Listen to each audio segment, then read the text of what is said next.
2.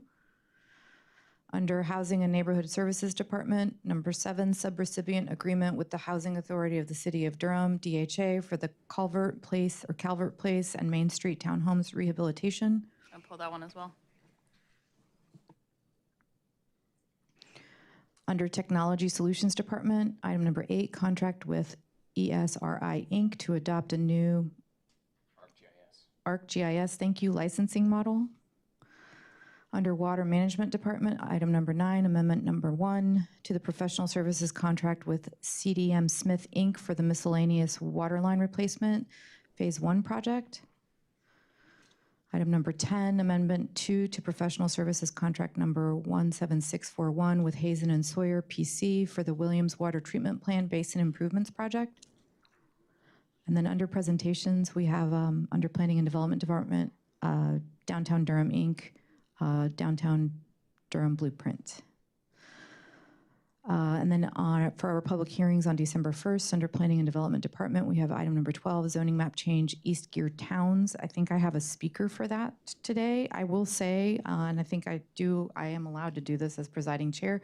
Since that is a public hearing, I'm not going to be accepting comments. I will leave them to December 1st. And then Citizens Matters. And now we'll move on to public comment under Citizens Matters. The first, I'm going to go to the person online. I have a Jeremy Bergen. Mr. Bergen, I hope, or Berggren, excuse me if I said that incorrectly. I'm going to go ahead and go to you. You have 3 minutes. Welcome. Good afternoon. Hey, thank you. Can you hear me all right? Yes, we can. My name is Jeremy Berggren. I live at 112 East Piedmont Avenue in the Southside community. I signed up to speak today real briefly, mostly to express my gratitude, even though Councilmember Freeman isn't there. Some people expressed it last night, just our gratitude for her service on the council.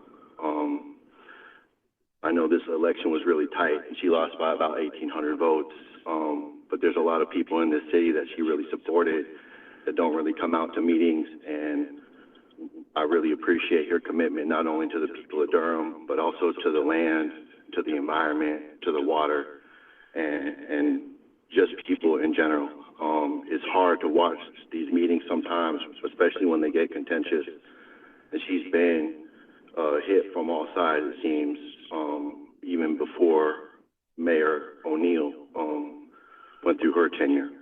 So I want to say I truly appreciate Councilmember Freeman. I'm not necessarily glad she's coming off the dais, but I'm glad she'll be with the people, and I hope that her service continues. The other thing I want to say briefly is I run a project called Post-Traumatic Fresh, and we had a meeting this week, and ICE came up in that meeting too. It's a space where sometimes we have a chosen topic, and we didn't have a chosen topic, but I do want to express that when we say words like this is traumatizing, the seriousness of it, the word trauma from a Greek origin would translate into a piercing wound.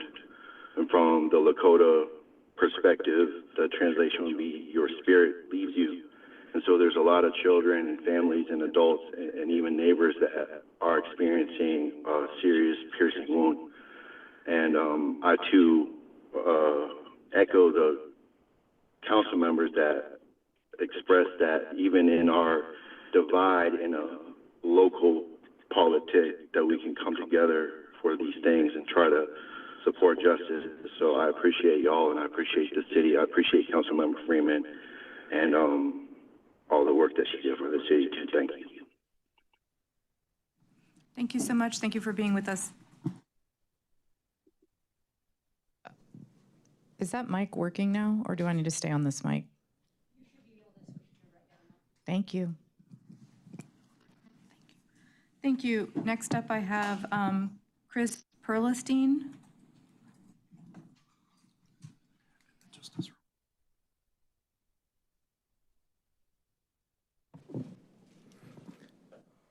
Good afternoon, City Council members. I want to talk today actually about the encampment that was cleared out recently at on the 400 block of Roxborough Street. I guess I want to start with there was pretty heavy lift. It was quite the large encampment, and I think it had come a bit out of control. And there was a lot of work for city workers to do to clean that up, and I want to thank them for their work. It looked like it was a pretty tough job, and it took multiple days. And so I really appreciate that they got out there and did that. It's probably not a fun job to do. I also want to kind of just talk generally about these kinds of things, right? It's a tough situation when you have something like that going on. And one of the things that I think I do take some comfort in is that I regularly saw Hart out there trying to get folks assistance and mitigate some of the problems that were cropping up. And I'm really happy that that's something that's a priority for our city. So I really also appreciate the work that they did. I'd also like the city to consider when we have land like that, that's actually city land, you know, what we're doing with that kind of long term. You know, you've got folks living in tents. There's obviously a demand for housing here, and we do a lot of effort towards building housing. You know, there's been some talk about that in terms of the new developments on Main Street. But I also think on some of these smaller plots, there's opportunities to do something more productive with it, whether it's a park or even housing for some of these folks who need something a little different, a little bit more assistance. I'd rather see some homes there that are subsidized and provide these folks an option in lieu of having to be in a tent. There's a lot of value too in keeping some of these folks nearby in an area that's denser in terms of accessing services and amenities.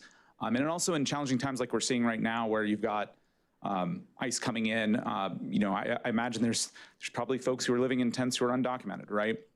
And being able to more easily support these neighbors with more formalized housing is probably a benefit. I also would like to point out that while this has been a ravine for that hasn't had housing, I think for my entire life, one of the resources I really like to use is opendurham.org, and that block was completely covered in single family homes in the past, right? So when we think about our development moving forward, you know, Durham didn't always look the way it did. A lot of the open space that's parking or undeveloped space around me actually used to be housing back before urban renewal and a lot of the decline that we had gone through previously.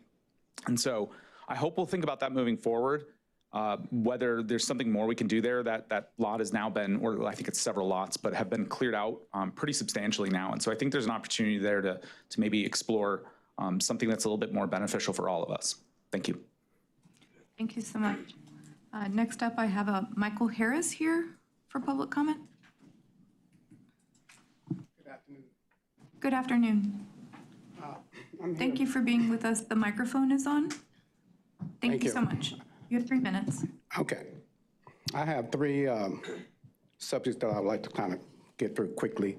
First is my neighborhood, which is Oak Grove Parkway, which is a city, which we've been complaining for almost 20 years. And a year ago, they finished put in street humps, except they did not finish the job. So I have some items here that you can look over to give to the city street people why they did not complete the street humps out from Sterling Road to Oak Grove Parkway up to Highway 98. The other is, my complaint is the development that is happening here on the eastern side of Durham. We're now in a phase whereby residents who have a hard time getting out each day because of the traffic buildup and all this development that you guys have approved over the last several years, especially these referendums that you have been putting on the minds of taxpayers to vote on. I personally think you guys need to put a stop to this, because as a senior like myself, we're in a fixed income area, and that it is happening to the fact with all this gentrification that's happening, people like myself who are seniors cannot afford all of this tax that you guys are putting burden on us, because we're the ones who are paying for all of this low-income housing, street repairs. The other method is that you have money, something like $93 million, that you have not really used for sidewalks. When it comes to sidewalks, Holloway Street needs sidewalks from all the way up from Mineral Spring Roads all the way down to Highway 70. Therefore, none of that has been attempted. So where's the money going? Why have not you began to use our money that you're getting from us to complete these projects? And the other is that as a citizen here, we have, and others like myself, we have put many years of paying for all the services But unfortunately, I think that you guys are being sellouts because you are using the developers or putting in profiteering for themselves to look at Durham as something that they can bring in other people, or you guys can bring in other people who have money, who can come here to live, but they're coming here to live on the backbone of the persons that have been here for the last 30, 40, 50 years, or let's say a couple of decades, that has maintained the quality of life here in Durham. So somehow you guys got to decide, stop putting on these referendums, especially every 2 to 4 years, to have some kind of proposal that we need parks and we need all of these runways for people to move around in, and yet there's only the visitors, the new ones that are coming here are using it, but most of us are not. So thank you. Thank you so much for being here with us today. Next up, I have Haley Cunningham.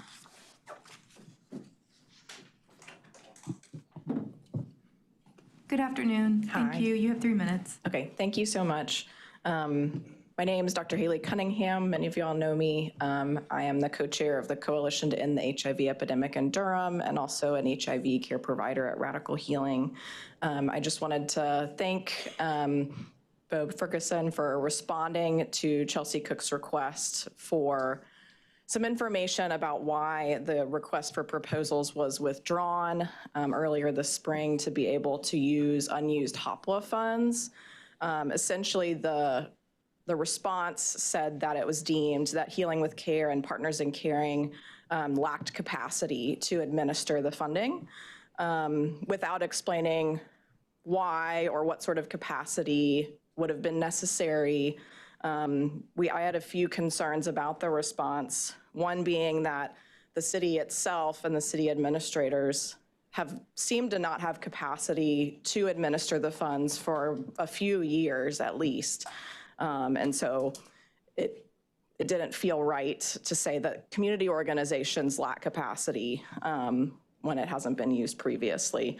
Additionally, my understanding is that the funds could be used to build capacity. So for example, Healing with Care has been operated by Ms. Carolyn Hinton and a few others for years. It has been very challenging after COVID to have funding. So Ms. Carolyn is housing 4+ folks at any given time without any reimbursement since December, and that is not sustainable.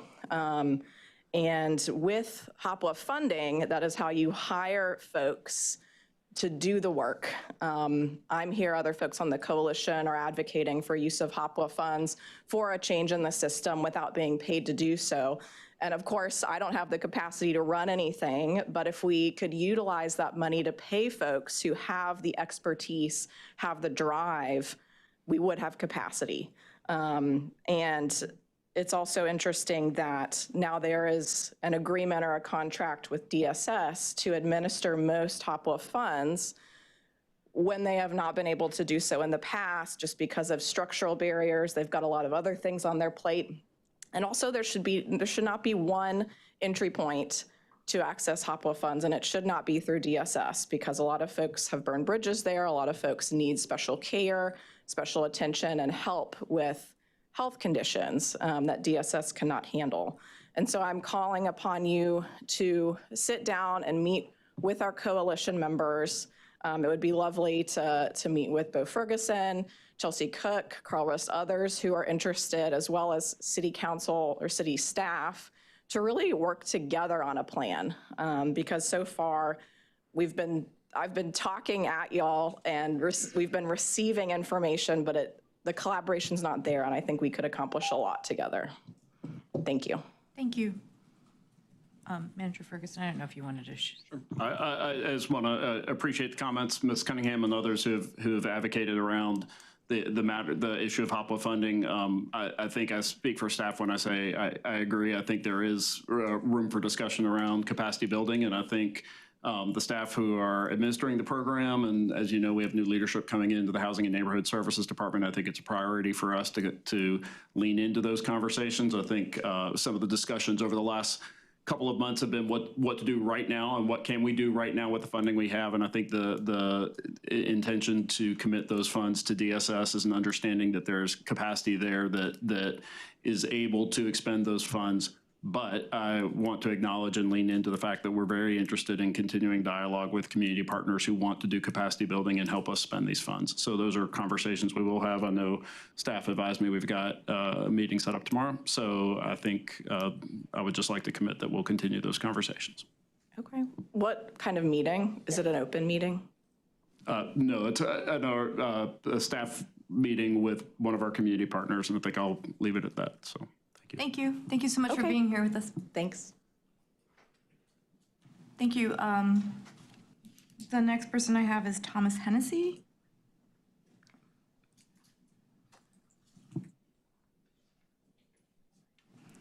Hello, thank you. Nice to Afternoon. be. Oh, Thank you. hi. You have 3 minutes. Thank you. Thank you so much. Nice to meet you all finally in person. First off, Mr. Manager, Mr. Assistant Manager, I can't tell you, first, thank you. Thank you so much for listening to our concerns. Thank you for acting so quickly.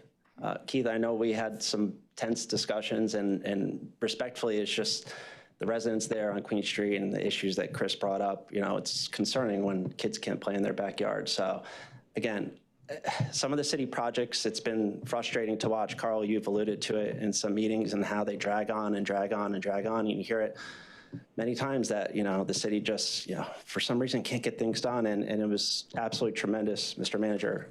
Thank you for acting so quickly. Clearly, like Chris said, there's a need for more shelters, more affordable housing. We have a great relationship with the Durham VA. I try to provide housing for homeless veterans. We try to do our part. There needs to be a public-private relationship, and we need to do this together. But there is an article recently, I'm sure you may have seen it, with the struggles through Durham Habitat and the CEO and the drama, but there are a few statements there which, you know, Durham Habitat, apparently they're starting to sell homes at market rate. That's extremely concerning. They raise really good issues: taxes, insurance, building costs. You know, Carl, it's tremendous progress that the city is helping and doing interest-free loans for 100 units, but in a city of 300,000, that's a drop in the bucket. We need hundreds and hundreds more. And it's extremely difficult when you watch an organization with free labor and donated materials who say, we can't do this at a price for families who need it. And it's a concern. And I've watched every single council meeting for the last couple of years, every single work session, JCC, PC. You know, Nate, I know, you know, there's been some pressure to say, like, how do we do this? And like, nobody for the last 2 years has been talking about opportunity zones. Durham has opportunity zones. There are favorable incentives that can promote development within those zones, both on the investment side, on the sales side. There's ways to create hybrid models for rent product, for sale product.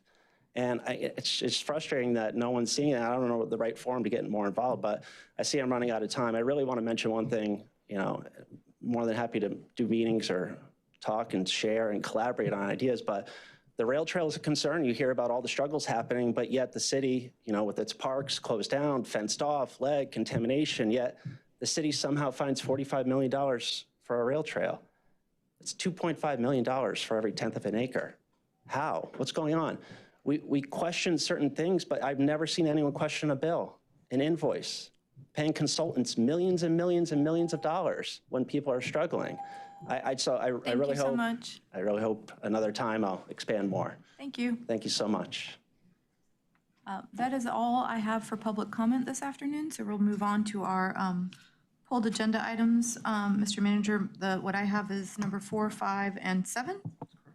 Okay, I think number 4 was by staff. So I only pulled this for procedural purposes. This was placed on the agenda by Mayor Pro Tem Mark Anthony Middleton. Following council procedures, the first step in that is for a council member to request it be placed and for council to consent. That happened at the last work session. Normally, what would happen at the next work session is that council member would lead a conversation amongst council members about their intent. The intent of this item is, as I understand it from the Mayor Pro Tem and from the materials you had in your packet, that the council if so interested, could designate the property that is currently the home of the Durham History Museum to remain and be designated permanently as the home of the Durham History Museum. I pulled this procedurally to advise council members that the next step, if you wanted to proceed with this, would be to go ahead and ask staff to bring this forward as a formal item. I would refer this to the real estate division. They would come back with what I suspect is a resolution that would simply confer that. That resolution is not in the packet for you today. So the matter for your consideration today is simply to provide this as direction to staff. If that is your choice to do so, we are prepared to receive that and wanted to offer that since the Mayor Pro Tem is absent today. Thank you so much, colleagues. Councilmember Rist. Yeah, if the request is just you want to request from us to bring back a formal item, I would support that 100%. I know Councilmember Caballero has been on the board of the History Museum as well. No, I was just part of the working group. The working group, yeah. So, yeah, I think it's exciting. I think it's, we've been having conversations. I know Director Mucklow's here. We've been talking about permanent home for the museum. I think it's a great idea. It's been an amazing part of our downtown landscape. So, yeah, let's do it. Thank you. Councilmembers Cook or Baker, any comments? Are you all comfortable with moving it? Okay, thank you. So I am as well. I think you have what you need from us. Sure. Thank you so as much. soon as the item is ready, we'll place it on the next available work session. We'll certainly inform the museum when that's scheduled. Perfect, thank you. And thank you to Mayor Pro Tem. I know he's not here today for making sure we move this forward. Thank you. Councilmember Cook, I think you are up. Yes. Hi. This is actually more of an informational thing because I know there's been a couple of amendments and I just wanted you to speak to, the one both back in August and the one that we're talking about today, how that has furthered this program, and then also was hoping that we could just have a better understanding in how moving the money from shelter expenses to admin activities is helpful. And then I think today we're doing a reduction in documentation requirements, just what that looks like in real practice and why it is helpful for us. Sure, yes. I'll answer some of these questions. Ryan Smith, Director of Community Safety. I'll ask Colin Davis to come up and answer some of your questions, Councilmember Cook.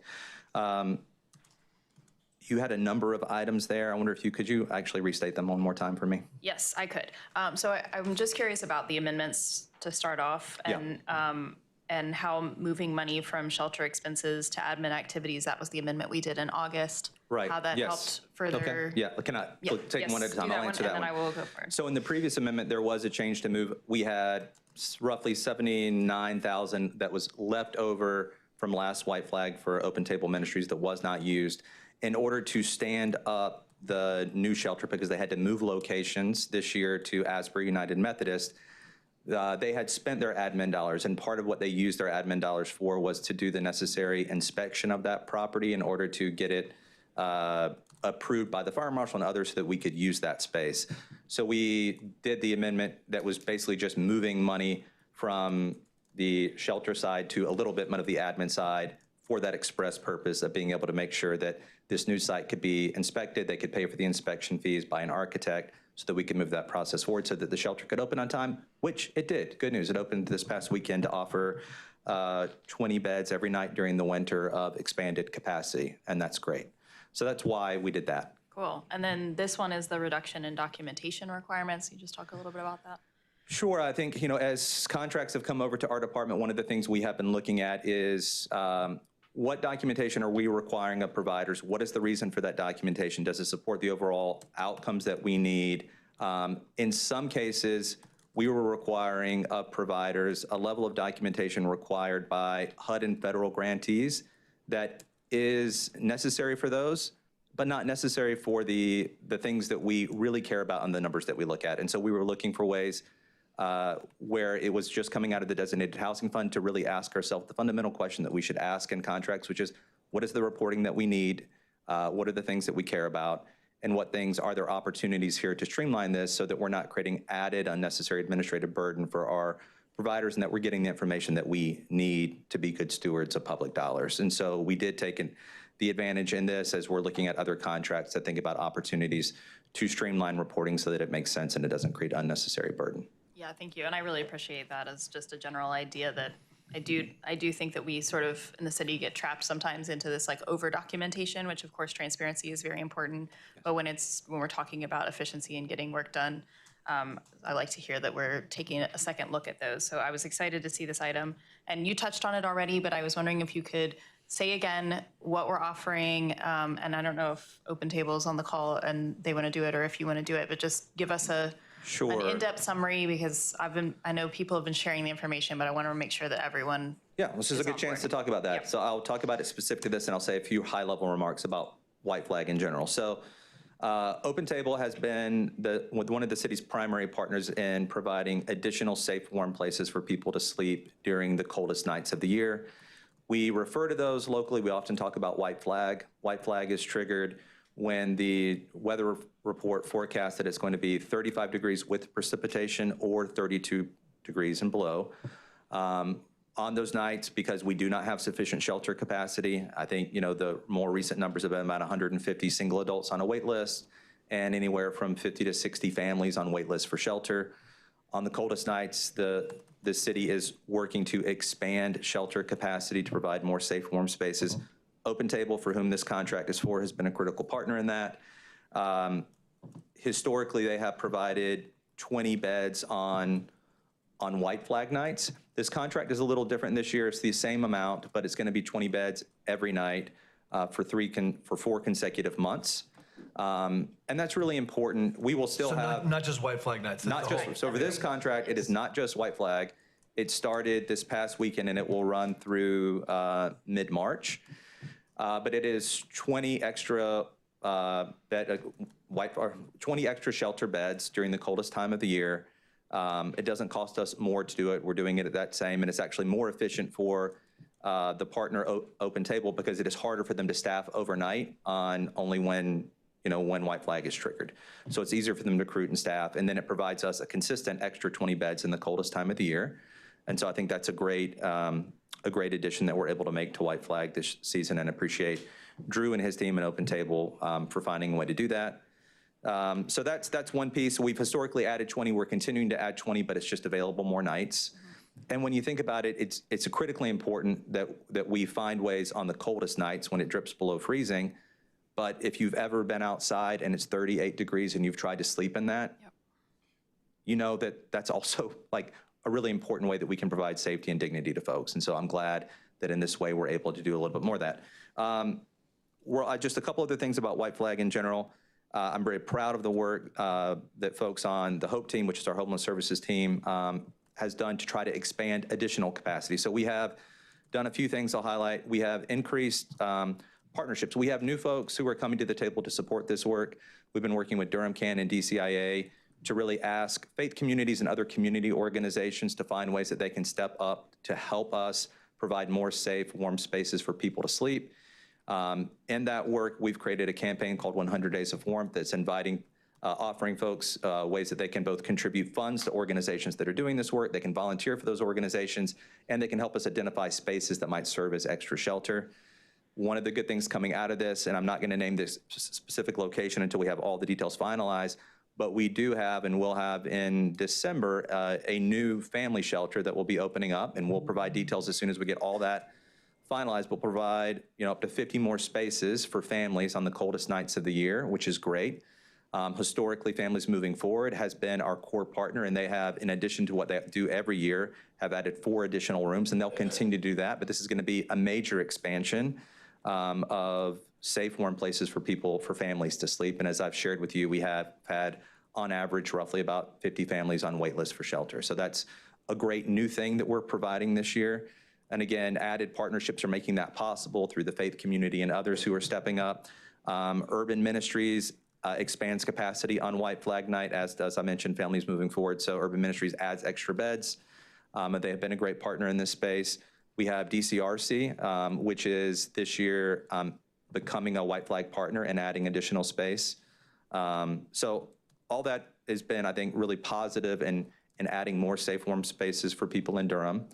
And then I'll say the other 2 things is that we're really increasing coordination. So we bring all of the providers in this space weekly together to talk about we've been doing a lot of prep work, but they're doing that throughout White Flag to talk about what was our utilization rate? Did we have beds that were unused? How can we think about any challenges that are emerging? Are we seeing issues, for example, with folks being discharged out of the hospital and we don't have places for them around medically vulnerable? So it's a great place of bringing all of our providers together to do that work in partnership. And then we've added on a layer in response to what we heard from our providers of providing overnight coordination, because we also got Volunteers for America that runs coordinated entry to increase their hours. So they're now operating up until 9 p.m., which is really critical because they're designed to be a front door. So they've expanded their hours. So appreciative of that. And then we've layered on top of that, we go on call. We have a team who goes on call so that if a first responder or someone encounters someone overnight who needs shelter, they have a single number they can call as opposed to trying to guess which of our various spaces may have beds available. We coordinate so we can make sure we utilize those beds, because one of the challenges we also faced last white flag is, say one of our shelters may have beds that get reserved, but someone doesn't show up. And we didn't have a capacity to make sure that then we could then know that there was an empty bed that we could fill that night, and now we do. And we've already seen increased utilization as a result. So I think the team on a bunch of different fronts is trying to make sure we utilize what we have, add capacity where we can, increase collaboration and partnership.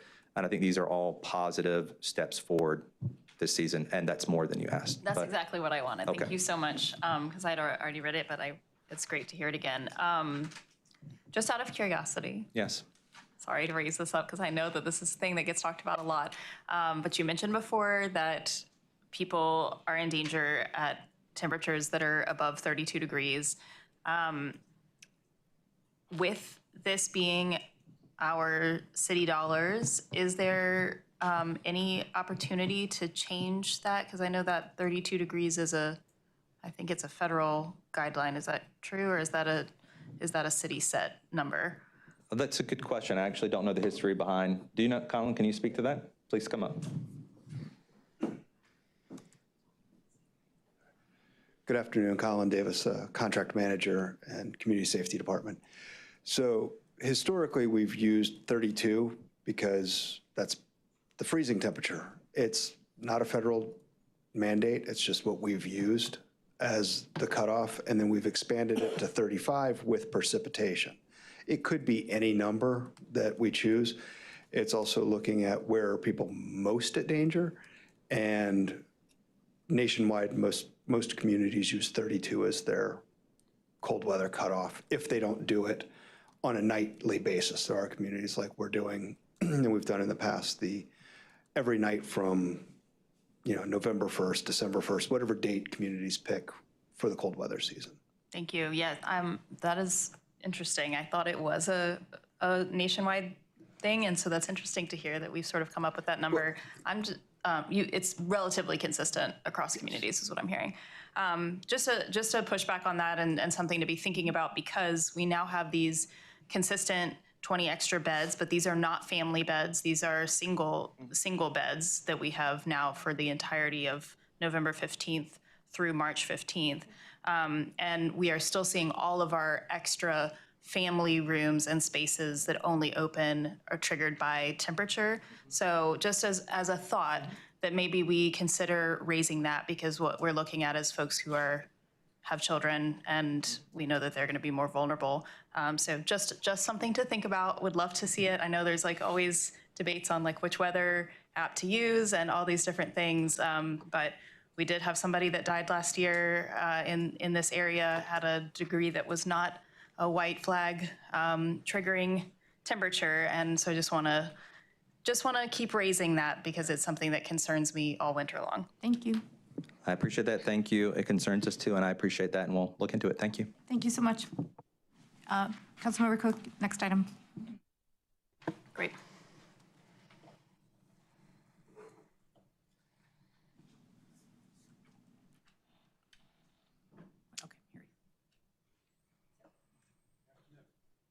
Good afternoon.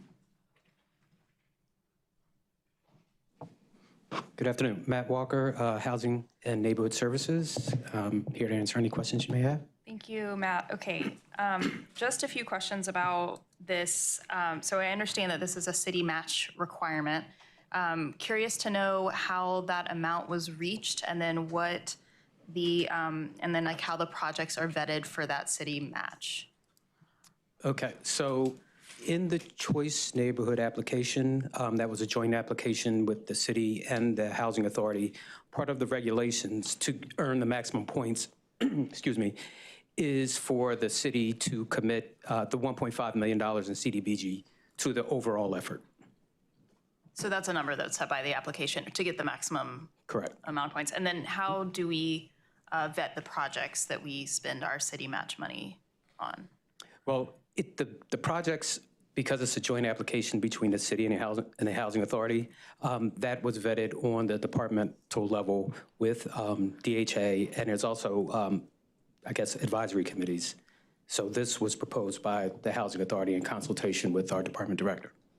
Okay, so, but it originated from DHA. I'm just interested to know like how, because it's money that we're spending, obviously I know we're spending it in partnership. I'm just curious to know how we are vetting the projects and if there's conversation around how much we're spending or this type of thing, because we're gonna have kind of a funny small amount left over after this project in our city match amount. Actually, the 1.5 was committed, and there's two projects. One project is under the manager's threshold, so it's not on the agenda. We also have $250,000 that's going toward the Hayti facade improvement project.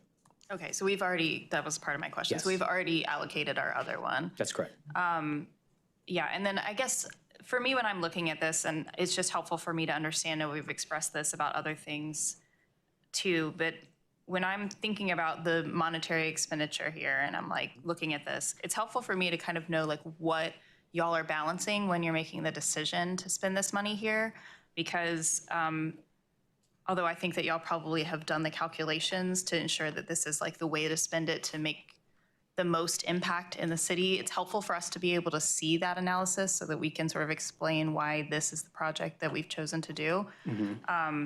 And part of it, I think, is that when I see rehabilitation of a DHA property, that triggers in my mind that that's a DHA responsibility. And so it's just interesting to then have our city match money. And of course, I know it's part of like an application that was done as a whole and we partner with them.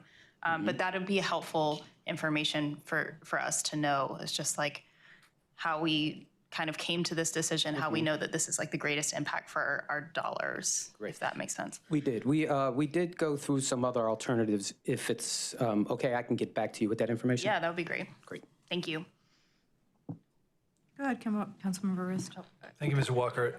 Yeah, and it's crazy how time flies. I remember the old Few Gardens. It's like 20 years ago that we renovated or actually rehabbed the whole Few Gardens and built the Calvert Place and the Main Street Townhomes. So I just appreciate that you all are working with DHA to get that $40 million Choice Neighborhoods Initiative grant to do a lot of good in this city, including renovating these apartments that are critical. It's 118 units of affordable housing. So thanks for being on top of that and making sure those units are still ones we can use and safely and affordably house families. So thank you. Thank you. I did have one more question, which is if the rehabilitation costs less or more than the money that's allocated, does DHA bridge that gap, or does the city, or how does that work? Well, we happen to have representatives from DHA here. Hello. Mr. Snell's getting tired of me pulling him up here. I always say that, say my name and then say interim CEO. I almost feel like I'm part of the city staff over the last month or so. So I appreciate your questions, but there's an important fact here when we look at these two developments. This was part of an overall strategy to preserve 226 units of affordable housing. This was part of DHA's strategy to acquire the ownership of these properties once they had gone through their LIHTC period. So we have the options under these transactions. We exercise our options to become the 100% owner of them. We buy out the tax credit investors, they exit, and we take care of, other costs that are related to this. So although we are focused on these two properties, which are in the CNI footprint, in which these dollars could only be used for these particular properties in the CNI footprint, it's part of a larger strategy, and it was part of the preservation of these units so that they would be long-term affordable units. So I think that's important to know as we take a look at them. And the rehabilitation is part of this. This is part of the long-term preservations. There are dollars that are generated from the operation of these properties that will be applied to this work as well. That is so helpful. Thank you so much. Okay, thank you. Appreciate that information. Thank you. Councilmember Baker, did you have any questions? No. Okay, I just wanted to say thank you. I remember when we won this award, it was a huge honor, quite frankly. This was a ton of money that came to Durham. So I just want to thank our partners at DHA. I remember when it was awarded and a lot of folks from HUD came down, and it was competitive. There were a lot of folks vying for this money. So it's a good thing that Durham got it. Thank you.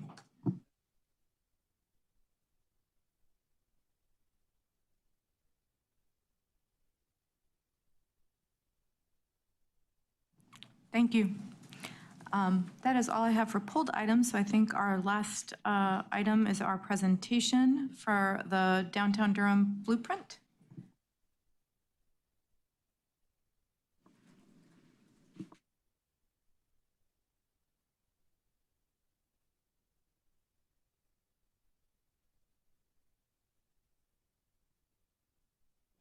Bo Dobrinsky with the Planning Development Department. I'm just standing here to introduce Nicole Thompson with TDI to present the blueprint plan. And that's really all I've got. Obviously, I'll be around for any questions that you all have. Thank you. Good, Nicole.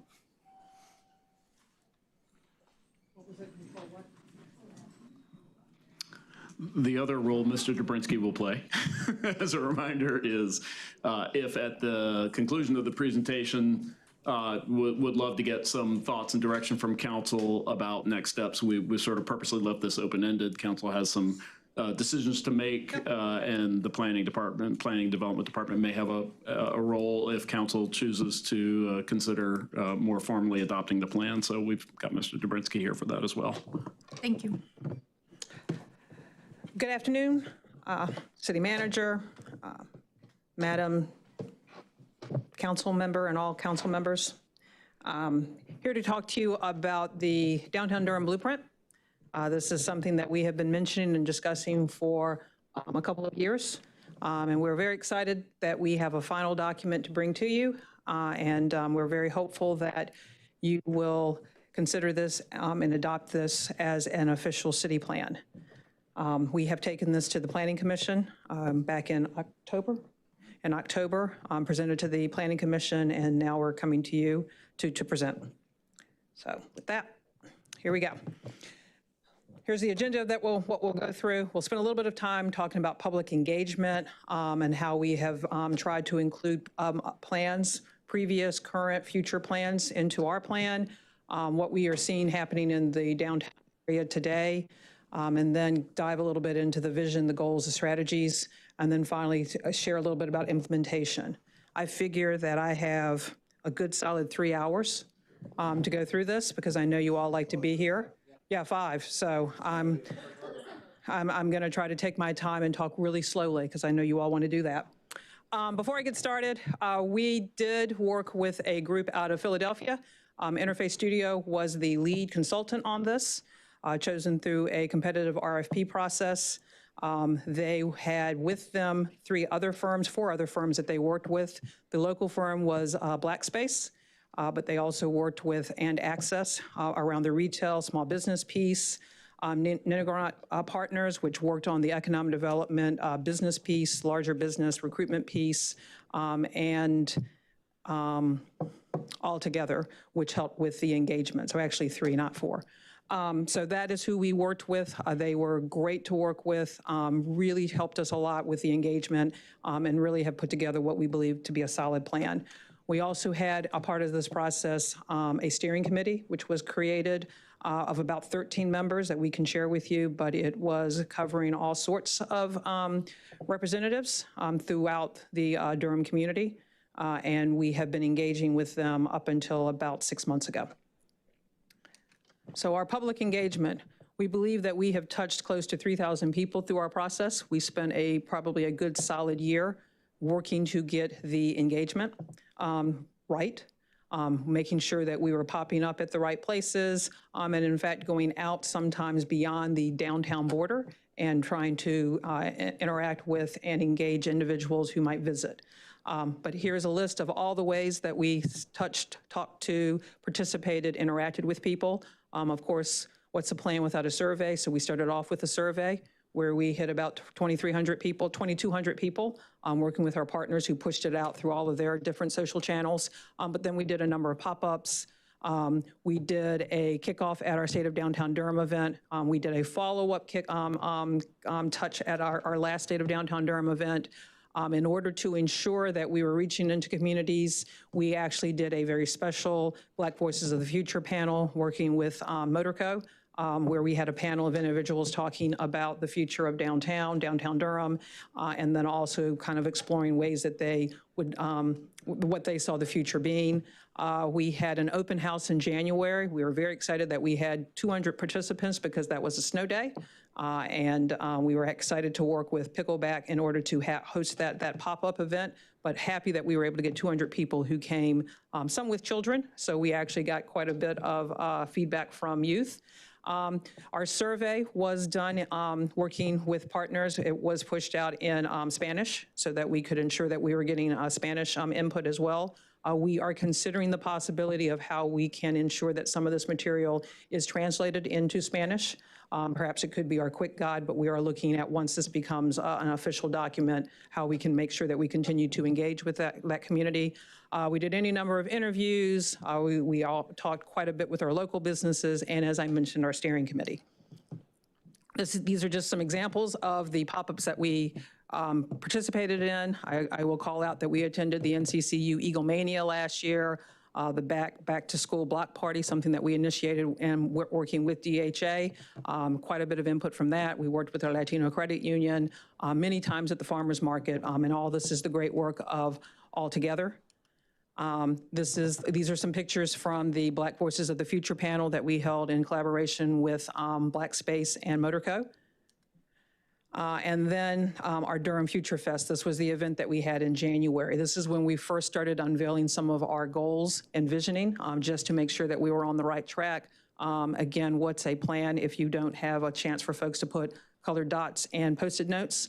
So we, as you can see, we had that, but asking them to really respond to the things that really spoke to them and did not speak to them. We also have a page on our website, and people can request to be added to that, and they get notified of information. And as we are doing updates, they continue to get notified of those things. So what we heard, I'll run through these: more communication, more enhanced wayfinding, meaningful engagement that leads to action. I think we have heard that in all of our plans that have come before you. We very much heard in our engagement, how do we honor Durham's history? How do we keep up and make sure that we are uplifting the rich cultural heritage? How do we support our small minority women-owned businesses? How do we make sure that downtown feels like a neighborhood with diverse housing options? I will stress that affordable, but also middle missing income. How do we invest in infrastructure, safe streets, safe streets, and more accessible for downtown? So this is looking at mobility, bikes, scooters, but then just other issues around mobility. And then how we can transform our public spaces. We have quite a few. People tend to overlook them, but we have quite a few quirky, wonderful open spaces. How do we make them inviting? How do we make them safe? How do we utilize them? So that's what we have heard. I won't read these. These are just some of the things that we have pulled out that people said they liked or that they would like to see. It's pretty impactful when you read some of the things that we did receive, but this is just kind of a shout of some of those things that we heard. But from all of that, we came to that there were three key priorities that were really going to be the foundation of our blueprint. And that was that we would keep downtown safe and welcoming, that we would keep Durham, that is getting to the culture and the strategy, the culture and the history that makes downtown so unique, and that we would remain a vibrant and growth-oriented downtown. So with that,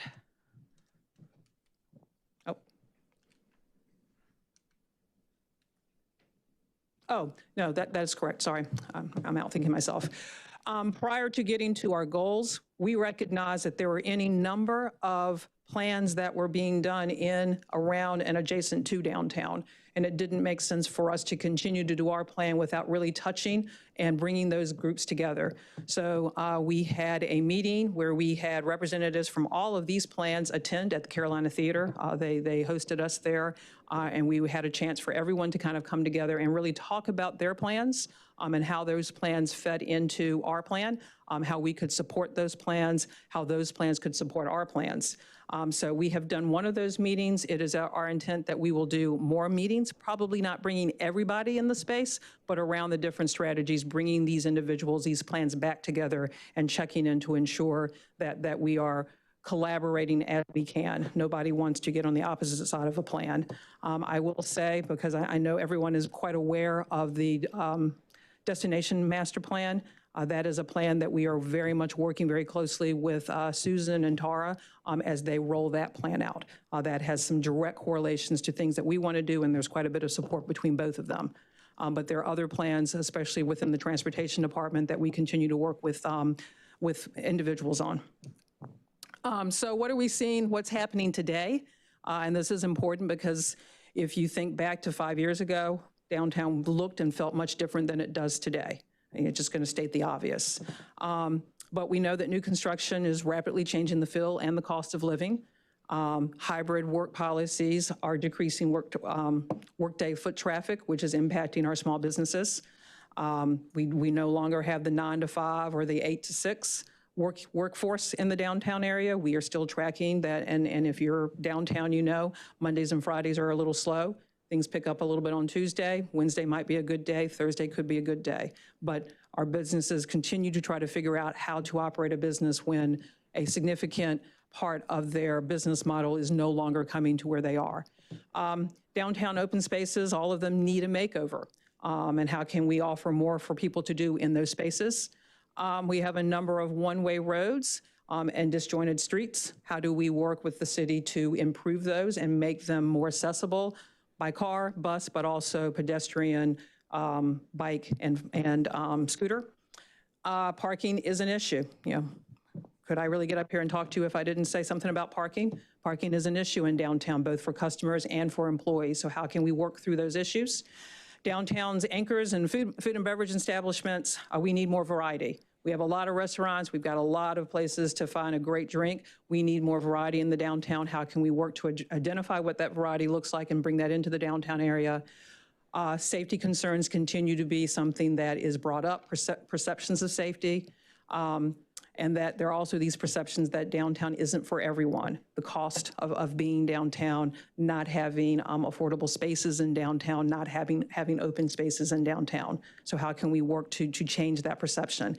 And finally, despite these challenges, downtown must remain unique, cool, quirky, and funky. So here are our 7 goals. I'm going to go through each one of them, not in a lot of detail, but enough so that you know what they are. But we're very pleased with these. I think they get to quite a bit of the things that we need to address in order to move downtown forward. First one is rooted and ready. And this is how do we celebrate the heritage that is so important to Durham? How do we celebrate the culture that is so important to Durham in the downtown area? How do we make it a welcoming space for everybody? These are the strategies, objectives for those. First and foremost, we do a lot of talking about creating destinations in downtown, and it was brought, you know, we all know this, but you kind of overlook it. Our consultants said we already have it. You have it with Paris Street. You have it with a street that is ripe for good sound development, uplifting the history that exists there. You have great parks that exist on the end of that. How can you bring all of that together? How can you tie it to CCB Plaza? Also looking at how we can work with our partners to create a hub for the growing Latino community in the downtown area. We know that we have a very strong presence, and how can we support that so that it's not a one-off, but it is as constant and as readily known as the Black Wall Street culture that exists. How do we create more destinations for families, high quality? What does that look like? Is it parks? Is it museums? How do we bring more families into the downtown area? How do we encourage public art within the public realm? And then finally, how do we streamline the permitting process to make all of these things easier, especially for events? Our second goal is open for business.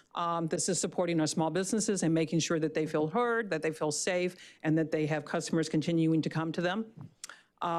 Here we have 7 objectives. These are looking at developing a centralized program for public safety. You know, how do we help to ensure that they have ways to report issues that are impacting their business? How do we preserve affordable ground space for small businesses, making that affordable? How do we provide TA to support the downtown retailers and restaurants? Developing strategic parking and loading management for businesses and customer use. If you are in the downtown area, there are times when you're coming up and there's a delivery truck parked in the road and their car is trying to get by. How do we ensure that our curb management is allowing for all of these uses in a very small downtown footprint without causing undue issues or challenges? Appoint a dedicated coordinator to guide businesses and ombudsman through the permitting process. Expanding business hours and programming to capitalize on downtown events. That is working with our small businesses, and they are well aware of when we're doing an event or there's a big event, how we can encourage them to stay open later so that they can capture that additional foot traffic, and then address gaps and needs for increased variety of businesses through strategic tenant recruitment. So what is important there is developing a plan and then going out and recruiting. And that plan is looking at how we can ensure that downtown is offering things that make downtown attractive. That is getting a little bit to how can we entice folks with creative ways to address parking, ways to help with upfit, things of that nature. Our third strategy is welcome home. Our goal is welcome home. Sorry, it's right there. I missed it. Our third goal is welcome home, and that is how do we build a true neighborhood where we have the diverse housing options that people want in a downtown area and that we have the amenities to support them. Through that, we are looking at how we can work with the city to identify and reserve publicly owned sites for future mixed income and mixed use development. While it is important to continue to have housing, we also need to understand that we need some additional mixed use development occurring in the downtown area. How do we coordinate with supportive housing providers and advocates to address the needs of the unhoused? And I'll talk a little bit about how some of these things we're already addressing. Developing a micro grant program for community-led implementation. These are small grants. Someone has an idea to come and put a planter in front of their store for $500 just to make the store look nicer, or very small little pop-up ways to just make downtown look nice, led by the community. Continuing to engage downtown residents to promote a sense of community, and then set clear expectations for how key development sites should be designated. Again, working very closely with our city as we look at those development opportunities and how we can ensure that they're catalytic and driving good sound development for downtown. Our fourth goal is walk and roll. This is all around mobility. How do people get around downtown? How do they get around downtown in a safe manner, regardless of how they want to move through the downtown area? What's the master plan if we don't talk about the loop? So of course, we have a redesign of the loop. We feel that is very important, that it has to be redesigned. That redesign is, our preference would be to look at working with the city and the state, recognizing that that is a state-owned road. How do we two-way that loop? And then if we cannot, if there are just things that will not allow it, then how do we make sure that that one-way loop is conducive and is not a barrier from folks walking from the core of downtown over the railroad tracks to ATC or up north towards Durham Central Park, and the great things that Durham Central Park now wants to do through its vision, and also the old ball field and the rail trail. How do we strengthen multimodal connections along key streets and between anchor destinations? An example of this is along the Blackwell, Corcoran, Foster Street, but also Gregson, Duke, Roxborough, and Mangum. So how do we work with the city to ensure those things happen? And there we go, strengthening connections along Foster, Corcoran, Blackwell as a major pathway. Fifth goal, common grounds. Downtown will be filled with inviting, connected, and well-utilized public spaces. This gets back to, we have so many of these spaces. How do we ensure that we're using them in a way that they're inviting and encouraging people to linger in our downtown? Come, grab lunch, sit outside, enjoy the experience. Kids jumping around, playing, those kinds of things. Improving the connections between our open spaces. So we have quite a few open spaces that are already underway. How do we make sure that people can connect to them easily? Upgrading CCB Plaza.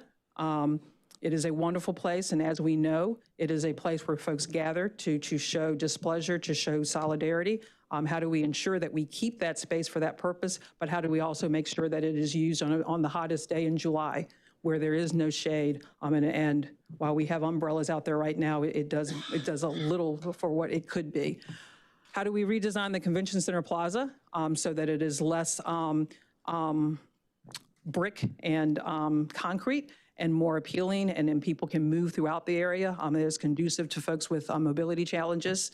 How do we leverage the uniqueness of downtown's alleys? We have quite a few alleys. What could we do to encourage people to use them? Many of them can connect. An alternative from walking down Corcoran, Foster, you could use the alley system, and how do we draw people to the alleys and thereby also have them experience the businesses that are adjacent to those alleys? How do we leverage the unique, I just said that one. Position the YMCA as a downtown anchor, given its relocation. How do we continue to work to ensure that it remains a central anchor in our downtown area? It is one of the places in our downtown, really, that all incomes and all people do continue to visit. And then how do we provide more shade downtown? Our sixth goal, only two more.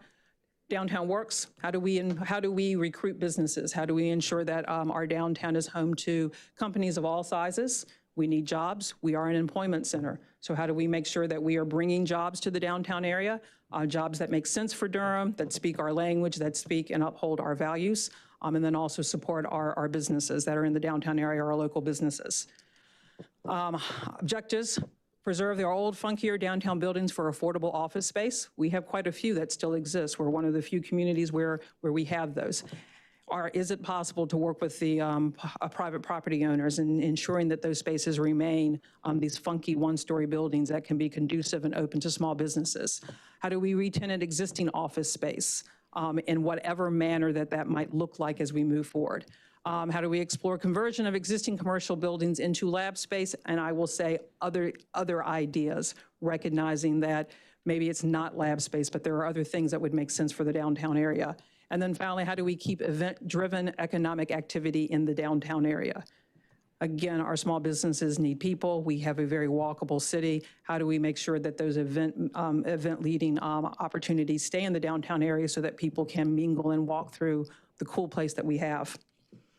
And then finally, the more you know is getting to how we DDI and working with our partners, ensure that people know what's happening, that we communicate with our residents, we communicate with our visitors, we communicate with our businesses, let them know what's happening in the downtown area.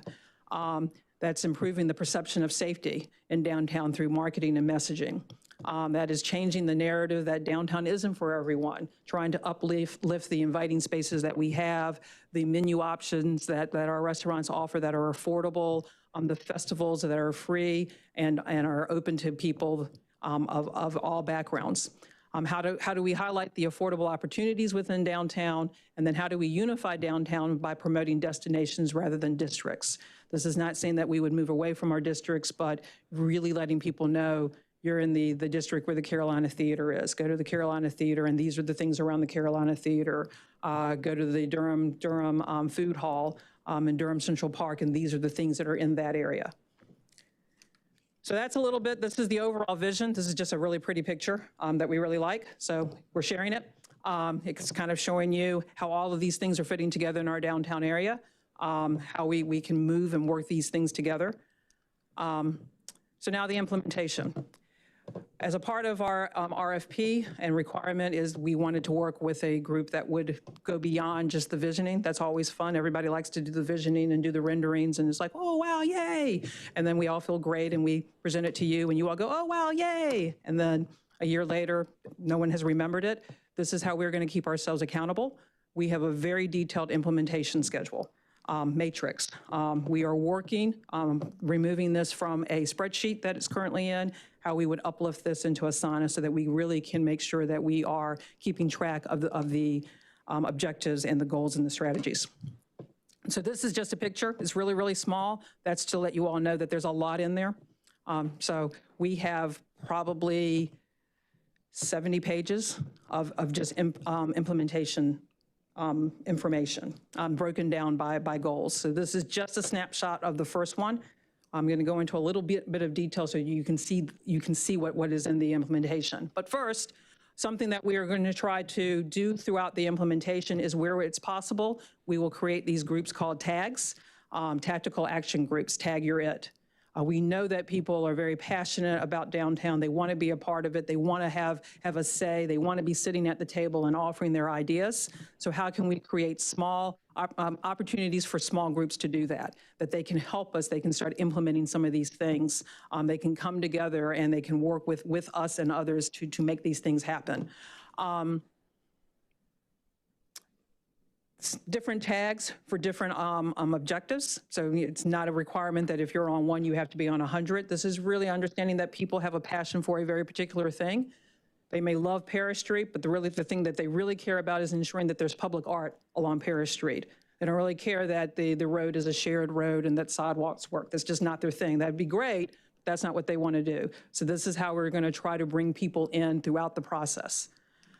So if we just take a deep dive into the Paris Street, celebrate Paris Street as a unique destination. We understand that there are three primary elements of this goal, and that is they include physical improvements, small business opportunities, and events and placemaking.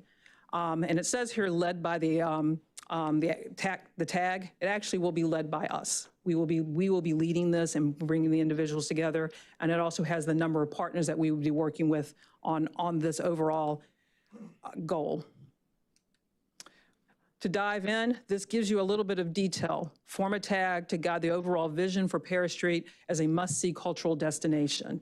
And under that, we have two main things that we would be looking at.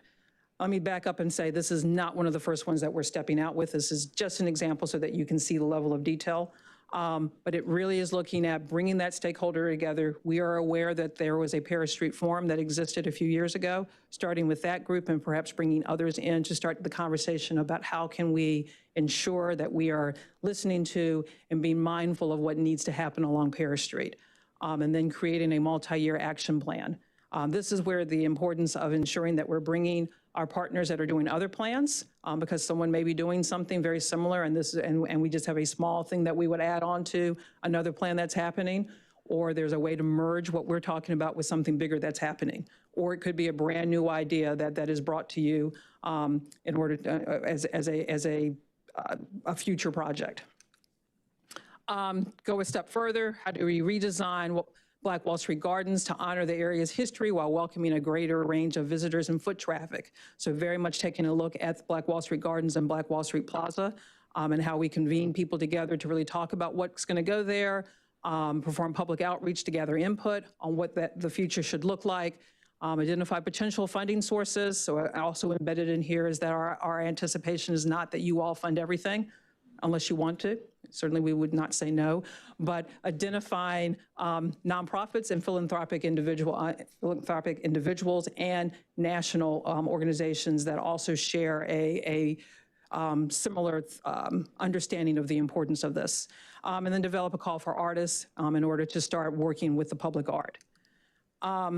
Explore redevelopment opportunities for the Chapel Hill Street surface parking lot. That is something that, what if? This is a big what if. If we could do that and kind of expand the ability to do events within the downtown area and really uplifting the experience along Black Wall Street Garden. When someone wants to come do something that is related to Black Wall Street, doing it along Paris Street and doing a block party and shutting the street down and bringing that fill back. These are some of the ideas that we have that would allow for us to look at the redevelopment of Chapel Hill. Many of these things would very much be working in tandem with the city and the county staff and coming to you. So understanding that this is, again, a joint partnership with the city. This is just how we're going to try to hold ourselves accountable. Another example is improving access to capital for entrepreneurs, especially as Black small businesses. So again, working with our partners, our CDFI partners and nonprofits, banks, on how we may be able to not only identify where, or how? Are they little pop-up stalls that we could install along Orange Street and then rent them out and then provide a little bit of funding through a CDFI or another lender where they could just do a pop-up and start getting a feel for what it's like to do business in the downtown area. In addition to that, how do we provide technical assistance so that they can remain strong and successful in what they're trying to do and perhaps grow? Provide storytelling opportunities through programming and temporary and permanent installations. Again, using some of the spaces along Black Wall Street in order to do this, working with our partners to do this, working with the public spaces to do this, uplifting what is available, what the story is, what the history is of Black Wall Street. And again, this is just one example. We could dive in really deep, but I'm actually going to let you leave before 5 o'clock, so we won't do that. So what are we already doing? I mean, we've come with this plan. Are we doing anything to even start moving the plan? And in fact, we are. So I've done this. I've color-coded it based on the goals, rooted and ready. We already know that there is some public art happening in downtown. There's a public art being installed on the firehouse in the downtown area. So we're appreciative of the city moving forward with this. So we know that some things are already happening along that. Opening for business. We will be rolling out safety ambassadors this month that will be trained. It's a small group of 3 individuals, but we heard that loud and clear. So they are going through their training now. Working with our partners, our vendor, block by block. So we will be introducing 3 safety ambassadors, working closely with the HAWK team as well as the police when necessary.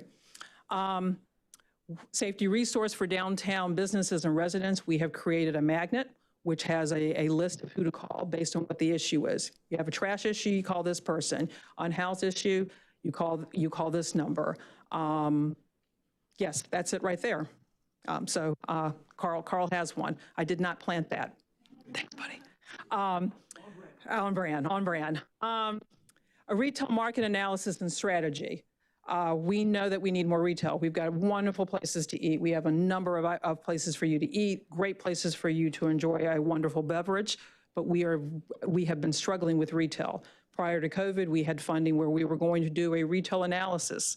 That didn't really work in 2020, so we kind of pivoted that money and did streeteries. But we're coming back around to how can we be intentional about the retail that we bring into the downtown area and how can we support that? And again, this would be looking at, are there certain policies that we should have in place working with the city and the county to really make retail businesses interested in the downtown area and wanting to move forward with that? So we are starting that process. You were so gracious in allowing, including our budget. So we are having a conversation with one of our consultants at and Access on how to put together an RFP to move forward with creating the analysis and then the strategy to bring retail in the downtown area. We are just starting to have the conversations. Retail incubator, we are moving forward with a brand new concept. So 2 years ago, maybe a little bit longer, we started this concept of our incubator. Not a pop-up. I'm not a fan of pop-ups because I don't think 30 days give you enough idea of what it's like to run a business in downtown, or really any place, but certainly not downtown. When you have to deal with parking, you have to deal with walk-by traffic, you have to figure out what's my window display need to look like, how do I draw people in? So in front of our office space at 307 West Main, we have a small pop-up. We have had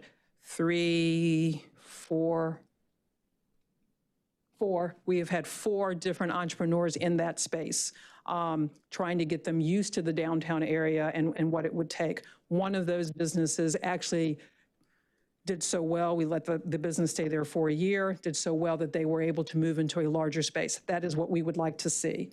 But also we had a business that realized brick and mortar is not what I need to do. I cannot do the intense product that I have in a manner that someone can just walk in and get it. It's much better if I do it through the mail, through eBay. That's an old word, but online. There we go, online. So we probably saved that individual quite a bit of money that they did not go out and spend a lot of money on rent and furnishings. So that was a success as well. We are now taking that concept and working with our partners at Self-Help. We are moving to Market Street, the old Empower Dance Studio, and we are converting that into a business incubator, a retail incubator. All retail. We will have 3 small entrepreneurs in that space. We are also working with the Durham Arts Guild. They will have art from a local artist up on the wall. So we are very excited about that opportunity. More information will be coming. We're pushing information out about the three entrepreneurs. We also have the wraparound service. So we are working with Infinity Bridges, who will be working with those three cohorts, giving them the necessary assistance that they need in order to grow their business or identify, yep, maybe downtown isn't for you. So those are some of the things we're working on under Open for Business. Welcome Home, unhoused strategic plan, that's all you and the county. And we are very supportive of that. I serve on the advisory committee on that. We're very excited about what they're bringing in, what the ideas that they're sharing. So a thank you to you for having the foresight to do that. And we're very happy to be a part of that.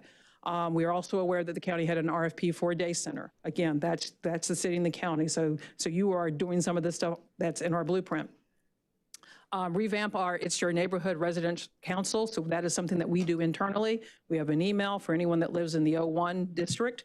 You can sign up for it. We have some businesses that provide incentives because you're a resident, but then we also do an email weekly letting them know, hey, this is the big event that's happening downtown. Oh, you should do this thing. Did you know? Trying to build that community. This is your home. Some of these people may move. They may move out into another part of Durham, but we want their first experience, if it's downtown, to be one that they fall in love with and they keep coming back and they bring their friends. We also have a resident council, so kind of maybe a little bit of a tag, but not really, because they are kind of helping us maintain contact with our property managers. We have a lot of market, a lot of multifamily and property managers change, so they're kind of helping us by remaining in touch with them and keeping us informed of who they are. Walk and roll, numerous transportation plans, many transportation plans, and we are working with Sean and his team on all of those. Bus rapid transit through downtown from Duke to the villages. We're a part of that conversation. The two-lane of Roxborough and Mangum, we're a part of those conversations. The bike facility plan that is along Corcoran, Blackwell, Corcoran, Foster, we're a part of that conversation. Parking challenges, we, as you know, are a part of those conversations. So we are having those conversations. We're a part of those, the implementation of those things, and working to ensure that the voices of the downtown businesses are there at the beginning of the conversation and not in the middle or the end. Common ground. This is, again, the open spaces that we have, the alleys, things like that. We are working with the city's innovation team. In fact, the students from NC State will be in town next week to present their ideas around a paper street. What can we do with some of our paper streets to make them inviting, places that people want to stay and linger. So very excited that the I-team brought us in on that conversation. The historic Durham Athletic Park feasibility study. You all are doing that, looking at how we can make that an event-driven, but also perhaps a space for people to be in. And then, of course, the Durham Central Park Vision Plan. So as you probably can see in some of these things, we know that we can't nor should we be doing everything. We have partners that are doing a lot of the things, and how can we use this blueprint to uplift the work that they are doing as well. Downtown Works, commercial land trust study. We have $10,000 that we will start looking at what would it mean to build a land trust of available commercial property in the downtown area. How would we go about identifying that? What things would we need to have in place? Similar to the, is it the Durham Land Trust? Yes, similar to that, but with a bent on commercial. We're just beginning that, so I have nothing to share with you. If you ask, the answer is I have nothing to share. We're just exploring, getting ready to put together a scope of work for that. DDI available property database, we have that. We continue to ensure that that is maintained so that people don't have to go through us, but they can go to our website and find out what's available, and then exploring event-driven opportunities. Again, that is working with the city on what to do with the historic athletic park, with Durham Next and Discover Durham on the possibility of a convention center, entertainment center in the downtown area. And then finally, the more you know, that is continuing to do, and if I do say so myself, the great work we do at marketing what's happening in downtown through our amazing marketing team and our partners who take our message and uplift that, continuing to do that and finding better ways to do that. Man, that's all I have for you. I'm sorry it ended so quickly. I am happy to take any questions that you have, but very excited. Truly, what we are. This has been 2 years, so this is this is great to be at this point to present to you. Thank you so much. Any questions? Councilmember Baker and then Councilmember Rist. Yeah, I think first I just want to say that I will be supporting that we move forward with adopting this at the council level. I think this plan nails it. I think that entire group, the consulting group, everyone that got involved, everyone that's been involved with this project has done a phenomenal job. I really couldn't have imagined a plan with better recommendations.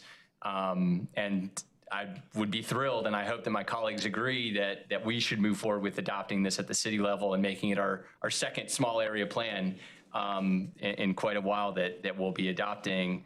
Downtown is our most walkable part of our city, and yet it's still incredibly auto-centric in design. And just walking around downtown, you really feel like it's still mostly for cars, even though it's much more for pedestrians and transit riders than any other part of our city.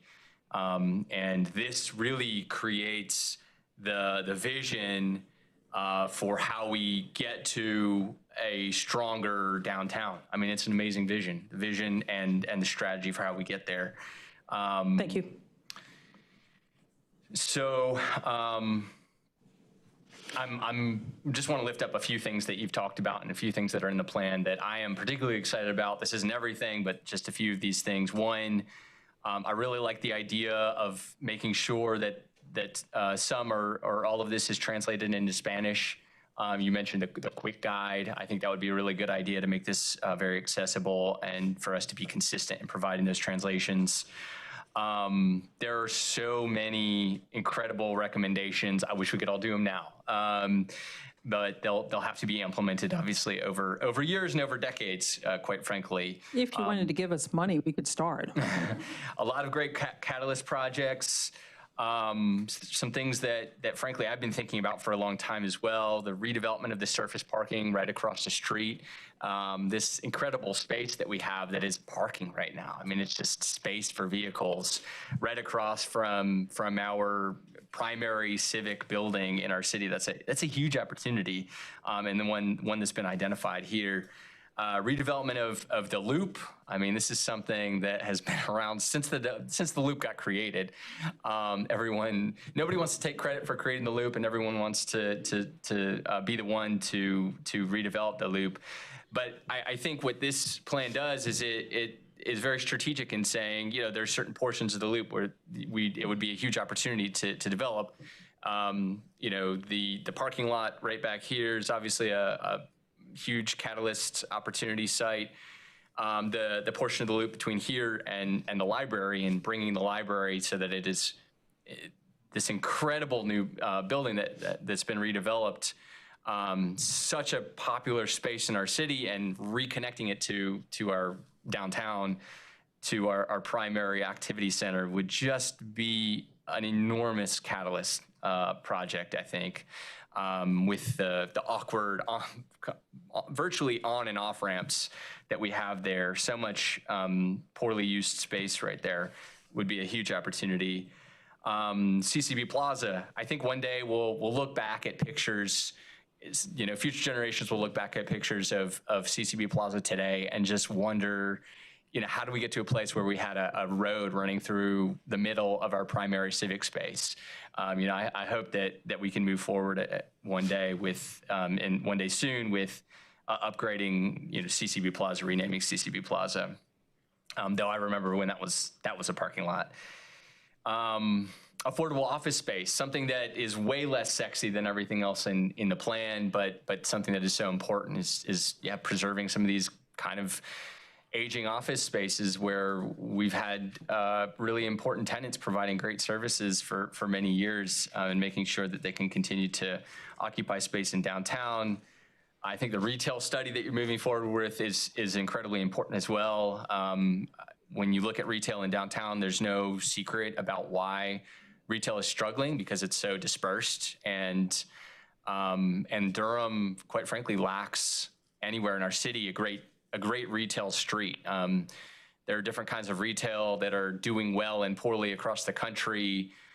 Delivery and massive warehousing is obviously flourishing, but place-based retail is obviously doing very well in many places, and we see that in places like the cities in North Carolina that have great retail streets, like Asheville and Wilmington and Greensboro. I also really love the commercial land trust idea. I think that's, I know that that's at the very beginning stage, but I love that idea. And I love the tactical action groups. I think those are so important for actually making sure that the many, many pages of implementation ideas that there are in this plan end up moving forward. I also just want to say that, I think that we see ourselves, continue to see ourselves as a very monocentric city. We've sort of referred to downtown as this unique, one-of-a-kind space because it is mixed use and dense and has the characteristics of a city. It has small connected blocks. It has alleys. It has really important civic spaces. Just all the elements that make a city feel like a city. In addition, I think that we could start thinking of ourselves more as a polycentric city. We could start fostering more places around that don't take away from our downtown, but have those characteristics of a walkable, transit-oriented city in other parts of Durham. And I think that that's something that we should talk about and strive for. Once again, I just want to say thank you. This plan nails it. You did a great job. The folks that you had working on it did a great job. I know how hard these are. I'm a consultant on the Brownsville downtown master plan right now, and it's hard work. It's fun work. So I just have, let's see, two little questions here for you. One is, I'm just curious, what were the touch points for, the city has a long-range planning function. I'm just curious what role the Durham Planning Department played, if it played any role in this specific process.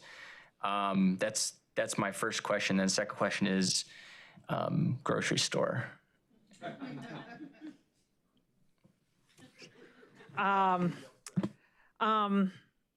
So the first question, we worked really closely with the planning department. We had a conversation with the planning department about the best way to get this plan adopted. Our previous master plans, we typically just came to the city council and said, will you adopt it? And they were like, yeah. But in talking with Sarah and Bo, they suggested that it'd be best to have it as a staff recommendation. So that shows the support of the plan. We are working with the planning department on how we can get in front of the directors, perhaps piggybacking on conversations around the comp plan. We are tracking where the UDO is and how that fits into our plan and where we have input in that. I shouldn't say where, but how we have input as that plan is coming to a conclusion. So I would say we've been very close with all the departments, but certainly with the planning department, because this is a plan. And it was intentional. It was set out to be, what are the things, the unsexy things that we keep overlooking and say we should do, but don't really put the attention? How do we really go about making sure that we address those? And we could not have done it without the support and input of the planning department. Grocery store, almost forgot, but you weren't going to let me forget. Yeah, everybody would want one, and I think that could be identified in that retail plan, that retail market plan. There are just a lot of challenges with it, some of them true, some of them not, some of them are perceptions, but I think the retail plan, the analysis, and then the study could get us to what would make sense in the downtown area. I do always like to call out, though, that we do have the Durham Co-op.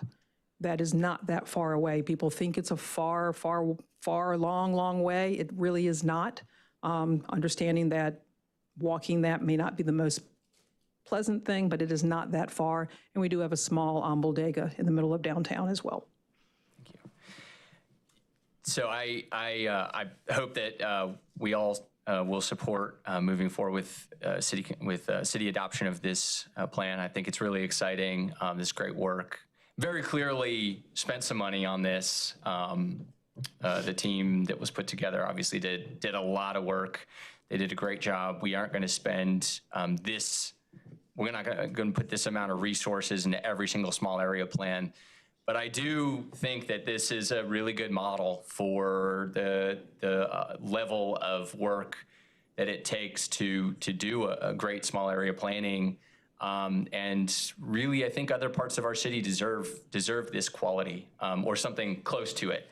And so I do hope that, as we continue with small area planning in other parts of our city that, again, like this is next level. We do see ourselves as a monocentric city, but that we do put in a lot of work and effort into getting these kinds of great details right, which this plan does. So thank you again for all of your work, and look forward to next steps on this. Thank you. And I should say that we could not have done it without the city support. I should have probably led with this, the city support, the county support, as well as a few private sector.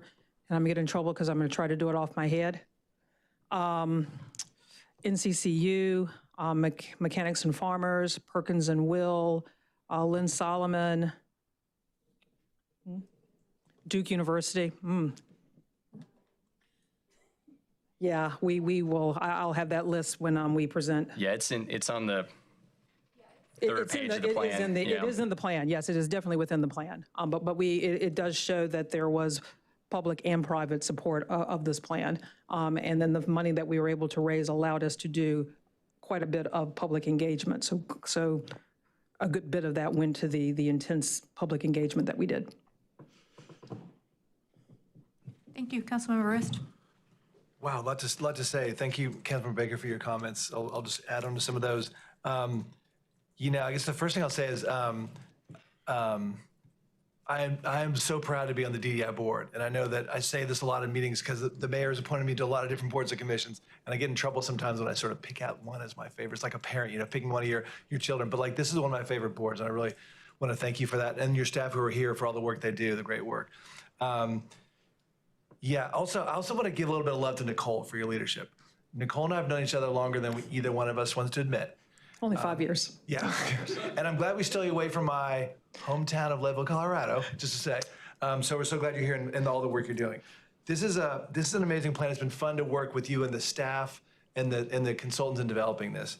I think it's amazing. In fact, I think it's a small area plan, but it's way more than a small area plan. It's a blueprint for downtown, right? I think it's worth noting, I think you had this in your comments, maybe the staff in their initial memo, that, the initial vision was 2020, right? And at that point, it was like, and a lot of us who've been in downtown since then or in Durham since then know that downtown was a different place then. And that was kind of like a vision. We wanted to see like this downtown start thriving again because it wasn't thriving. And we are like 25 years later in a different place completely. And so, but I think the challenge for you is actually increased. So now it's not just creating a vision and trying to get it going, but now it's trying to, how do you, as you said in that one slide about downtown today, how do you take now the new reality of downtown and keep it thriving? And it's much more complicated now, right? Before it was just, can we get it going? And now it's like a complicated challenge. So thanks for weighing into that challenge. There's so many things I love here. I love the coordination with other plans. We often talk about, we got all these plans, but they're not talking to one another. So you've clearly articulated in your slides and in your comments, clear connection to all the other plans. Durham Next is here, or Discover Durham. So that's one key piece. And so, or the transportation plan. So thanks for coordinating what you're doing with all the other plans that we're investing in and putting a lot of effort into. I love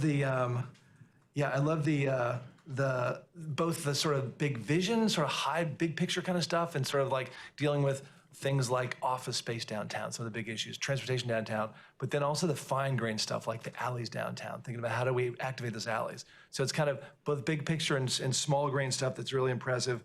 I appreciate your presence being here as a constant you and your staff, constant presence and spokesperson for downtown, which it needs, and so that makes a big difference. Just a couple questions, because there's some neat stuff that we talked about in great detail on the board. I want to give you a chance to kind of talk about. One of them is the downtown loop, because I know there's been different versions of what that might look like, whether that's two-waying the whole loop, or I think as Councilmember Baker talked about, sort of just focusing on some of those key intersections downtown. So tell me the latest thinking in terms of what's your big vision for how to address, because I know that when you think about the loop, sometimes it gets so big and it just gets kind of complicated. So tell me what your latest vision for how we can do that and whether we can do that with some of these kind of smaller intersections and really make it happen. So our hope would be that we do take a deep dive working with the city, the county, NCDOT, and NCRR, because it touches all of those, and find a way to two-way it. It would slow the traffic down. It would make the crossing a lot easier. We could do some pretty creative things, beautiful things, I should say, along the sidewalks, be a bit more intentional, encourage the development that may occur in some areas to face the loop rather than turn their back on the loop. Councilman Baker called out something that is really a challenge, and that is the library. The library sits kind of off by itself. Like 6 lanes or whatever, Yeah, I actually walked it yesterday, and it's 3-4 lanes, and then 2 lanes that kind of go the entrance onto the loop. And then you hit a parking lot that could become quite a nice green area if it were to become two-way and you could start taking over some of the land. And now you've got a park that kind of runs and captures Rotary Park. And then there's just a nice green area that could support an amenity in the parking lot beside what I think the county has the VA affairs office in. But if you're at the library, you've got to get through all of that before you get to the end of Paris Street to then actually start hitting things that you would interact with. So looking at how we can bring a lot of the amenities and assets that the city owns and bring them a part of this growing downtown and make them feel a part of what's happening in the downtown. Similar, but to a lesser degree, the crossing from Corcoran to Foster over the loop. And on that other side, the amenities that exist there, we've got a rail line that's coming in. We've got a Carolina Theater celebrating 100 years, and how we could do something with that park, how we could support a potential of entertainment convention center that may be in the area. How do we ensure that people can move back and forth and they don't get to a barrier and go, now I'm not going to do that because I don't see a reason to keep going. So I think it's very key to try to really work and identify how we make that loop a two-way. I'm tying into some of the things that we were already working on, the two-way of Mangum and Roxborough, the bus rapid transit. If there's a way that as we do that, just going ahead and taking sections. We're just starting to really get into it, and there are a lot of people that are providing a lot of advice, but I've been told that it doesn't have to be done all at once, that you could phase it in. So that takes a little bit of the, oh my God, out of it, because you can kind of phase it in if done, and if the thinking is done now.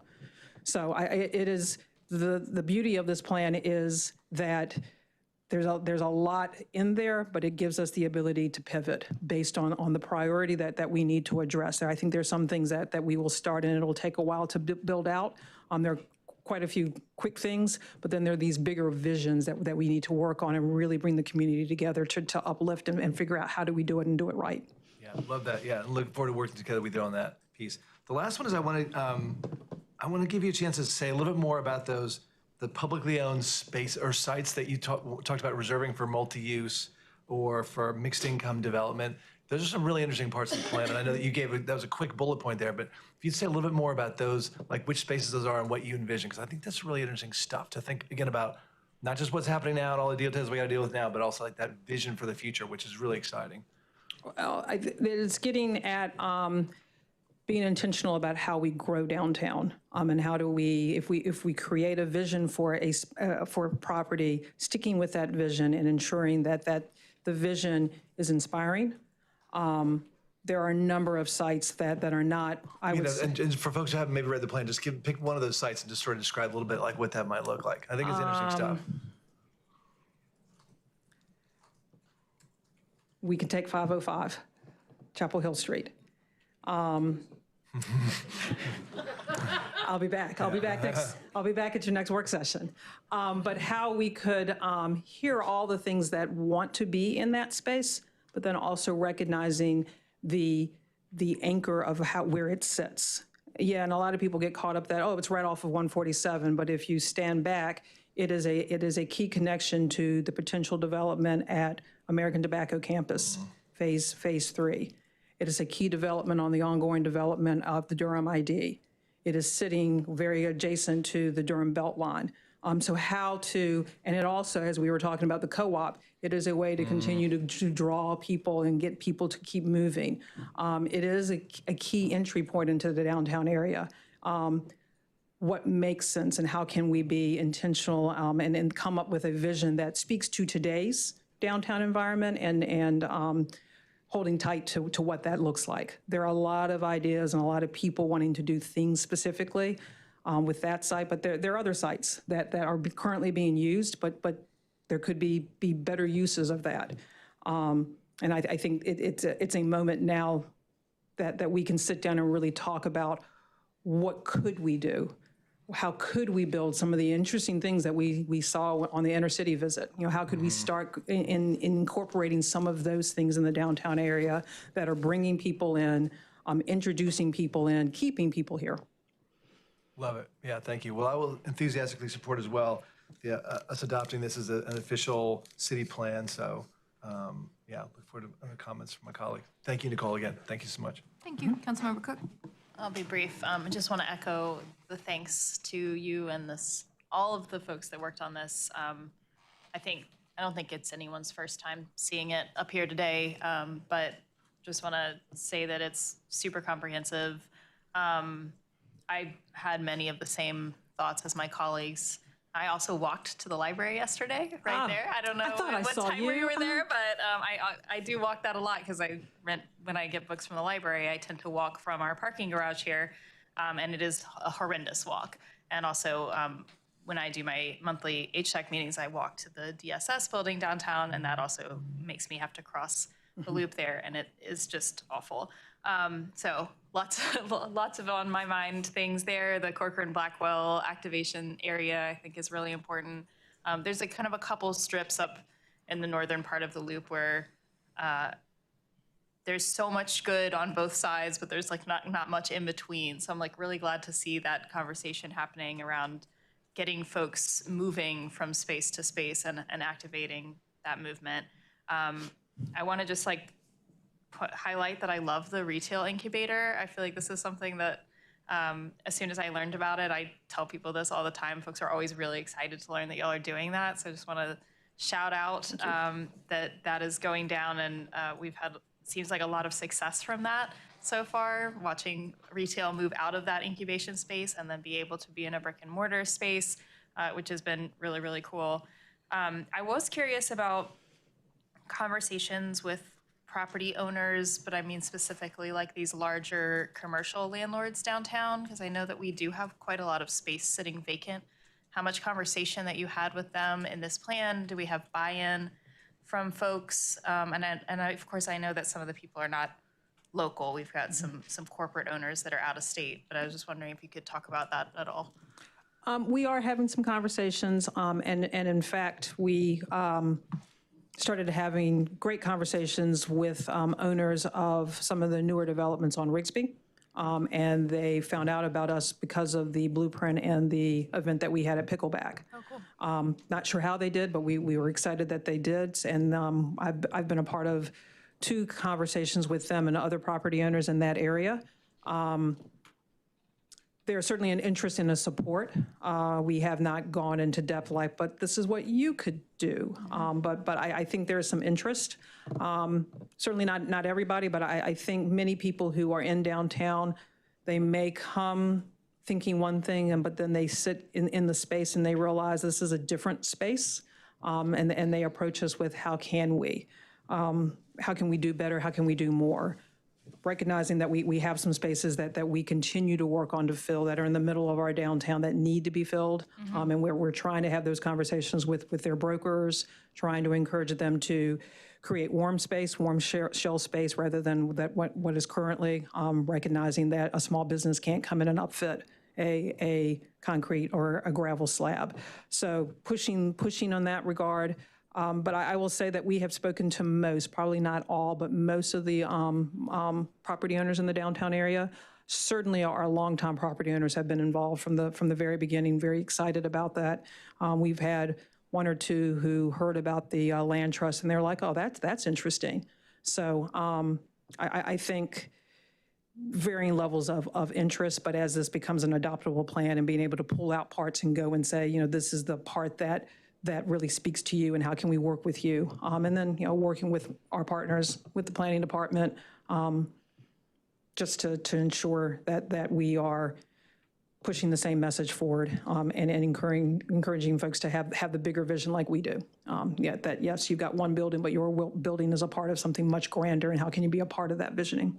Yeah, thanks for that. I think that it's just a frustrating thing to see businesses not be able to afford those spaces or upfit it, like you were just saying, and so much sitting vacant, particularly on street level, where I feel like we could have so much activation and it's like we could have the most beautiful plan, but if we don't have buy-in from the stakeholders, then like it's unfortunately won't work. But I'm glad to hear those conversations are happening. I know y'all are working really hard on that, and I also want to just say that I support the plan as a whole. So I'm excited to adopt it and have our next small area plan. Thank you. Thanks, Madam Presiding Chair. Just to build on that, and Nicole, you may want to add to this if you'd like. So we actually did have a long conversation at one of our DDI meetings about this exact issue with our consultant.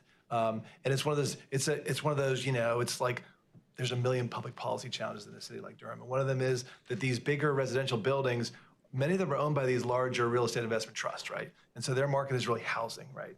And so for them, having downtown retail, or first floor retail space is kind of like, they do it there because they know cities want it, but it's almost like a carrying cost in their books. They don't really, I don't say they don't care, but it's sort of like it's a carrying cost. And so they don't understand local markets as well, right?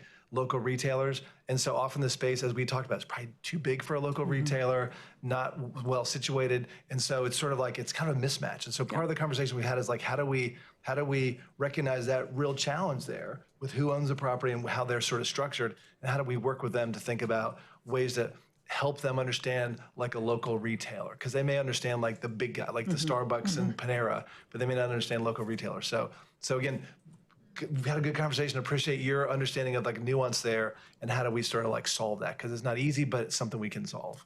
And it also gets to the retail marketing analysis. That is where we would dive in, identifying what do we have and does it really fit what we think we can bring in the downtown area. So that deeper dive of identifying what we have. Even to the point of, you know, like we are so, our downtown retail is dominated. It's fully like all local retailers, right? But then there's this question like, you know, if there were a proposal to bring like a Starbucks or a couple chains, would that be okay, you know? And maybe if that's the price for occupying some of these spaces, maybe that's okay. But I know it's a sensitive topic because we really value our local retailers. So again, thanks for that sort of very like honest conversation about what's possible and what we can build. Yeah, because I think we do have to consider what that might look like, but I think also can be some intentionality. You know, is it Urban Outfitters? Maybe not, but is there something else that we aren't aware of that would make sense? And how do we actively go and recruit? So there is a little bit in the plan that would be recruitment of, rather than just waiting for, but identifying and going out and introducing them to the downtown and bringing them in and letting them feel the vibe and figure out how they might want to participate. Thank you. I just want to say, does anyone else have any questions? Well, just the last thing too, like thanks for mentioning the grocery stores, because like the co-op is like, let's hear it for the co-op. It's an amazing grocery store. It's in our downtown. It's adjacent. Adjacent, yeah. But a great retailer, yeah. So, and I did also notice that Raleigh's they've got a grocery store downtown. I just noticed. I'm jealous. They do. Yeah. They do. Thank you. I don't have anything to add. I agree with my colleagues. I think it's a great plan. I do want to say on the grocery side, like everywhere, it's a chain. I think folks just need to realize if we want a grocery store, it's not going to be the co-op. I love the co-op. I'm a member. I shop there regularly.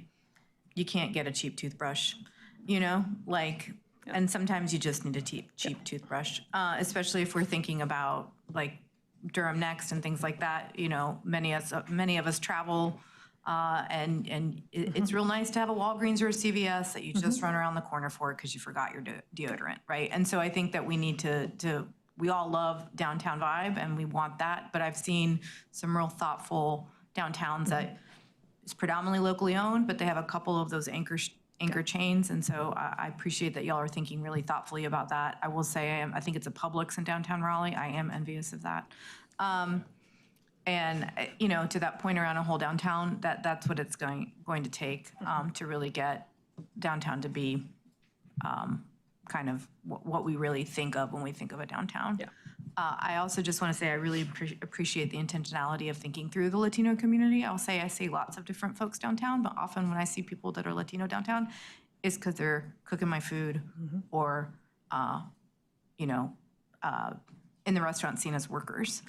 And that's vital, but I want folks to feel like that they're here to just also be residents and be just regular people as well.